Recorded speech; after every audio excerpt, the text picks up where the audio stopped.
Latest ആയിട്ട് ഇപ്പോൾ നോക്കിക്കഴിഞ്ഞാൽ രേണുവിനും അതോടെ തന്നെ കിച്ചുവിനും എതിരെ ഉണ്ടെങ്കിൽ ഒരുപാട് കാര്യങ്ങൾ ഇങ്ങനെ സോഷ്യൽ മീഡിയയിൽ പോകുന്നുണ്ട്. ഇവരുണ്ടെങ്കിൽ അങ്ങോട്ടും ഇങ്ങോട്ടും സംസാരിക്കുമോ അല്ലെങ്കിൽ ഇപ്പോൾ മൊത്തത്തിൽ കുടുംബമായിട്ട് അടിച്ച് പിരിഞ്ഞോ എന്നുള്ള രീതിയിലൊക്കെ ഒരുപാട് പേര് ചോദിക്കുന്നുണ്ടായിരുന്നു. അങ്ങനെ ഇരിക്കുന്ന സമയത്താണ് ഇപ്പോൾ ബിഷപ്പ് ഉണ്ടെങ്കിൽ ഈ കാര്യം ഉണ്ടെങ്കിൽ രേണുവിൻ്റെ സഹോദരി അടുത്ത് ചോദിക്കുന്നുണ്ടായിരുന്നു, നിങ്ങളും അതോടെ തന്നെ കിച്ചുവും തമ്മിൽ ഇപ്പോൾ എങ്ങനെയാണ് സംസാരിക്കാറുണ്ടോ എന്നുള്ള രീതിയിലൊക്കെ ചോദിക്കുന്നുണ്ട്.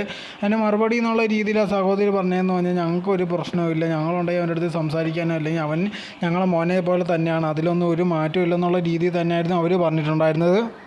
അവൻ ഈ സമയത്ത് എന്തോ പറ്റിയെന്ന് അറിയത്തില്ല, ഞങ്ങളുടെ അടുത്ത് ഇതിൽ ഇങ്ങനെയൊക്കെ സംസാരിക്കുക അതോടെ തന്നെ ഇങ്ങനത്തുള്ള കാര്യങ്ങളൊക്കെ പറയുന്നുണ്ട്. പക്ഷേ ഞങ്ങൾക്കുണ്ടെങ്കിൽ അവനുമായിട്ട് ഒരു പ്രശ്നവും ഇല്ല, ഞങ്ങളുണ്ടെങ്കിൽ ഏത് സമയത്തും ഉണ്ടെങ്കിൽ അവൻ്റെ അടുത്ത് സംസാരിക്കാനും അതോടെ തന്നെ അവനെ ഞങ്ങളെ സ്വീകരിക്കാൻ വേണ്ടി ഏത് സമയം തയ്യാറാണെന്നുള്ള രീതിയിലായിരുന്നു പറഞ്ഞിട്ടുണ്ടായിരുന്നത്. ഇത് കേട്ടിട്ട് ഒരുപാട് പേര് പിന്നെന്താ പയ്യൻ ഇങ്ങനെ കാണിക്കുന്നത് അങ്ങനെയാണെന്നും പറഞ്ഞ് ഒരുപാട് പേരുണ്ടെങ്കിൽ കമൻറ്റ് ബോക്സിൽ ഒന്ന് കമൻറ്റും കാര്യങ്ങളും ഇടുന്നത്. എന്തായിരുന്നാലും ശരി, ആ ഫാമിലിക്ക് ഉണ്ടെങ്കിൽ കിച്ചുമായിട്ട് ഒരു പ്രശ്നവുമില്ല, അവനെ ഉണ്ടെങ്കിൽ സ്വീകരിക്കാൻ തയ്യാറാണ്, അല്ലെങ്കിൽ അവൻ എന്തെങ്കിലും പ്രശ്നം വന്നാലും ശരി ഞങ്ങൾ കൂടെ നിൽക്കും എന്നുള്ള രീതിയിലായിരുന്നു അവർ പറഞ്ഞിട്ടുണ്ടായിരുന്നത്.